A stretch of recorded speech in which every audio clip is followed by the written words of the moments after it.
मंडळी, पहिली बातमी तुम्हाला एक चांगली बातमी आहे तुमच्यासाठी, ती म्हणजे मुंबईकरांवरील संभाव्य पाणी कपातीचं संकट हे तुर्तास टळलंय। मुंबईला पाणी पुरवठा करणाऱ्या भातसा आणि ऊर्ध्व वैतरणा या धरणांमधला राखीव साठा देण्यास राज्य सरकारनं मंजुरी दिली आहे। त्यामुळे मुंबईच्या पाणी पुरवठ्यात सुचवण्यात आलेली 10% पाणी कपात ही रद्द करण्यात आली आहे। ही पाणी कपात आजपासून लागू करण्यात येणार होती।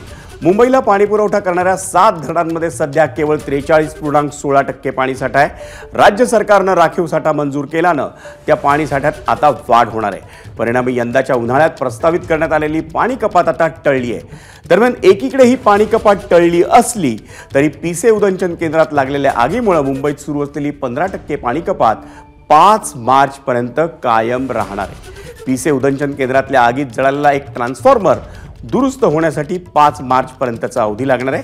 त्यामुळे 5 मार्चपर्यंत मुंबईत 15% पाणी कपात सुरू राहणार आहे।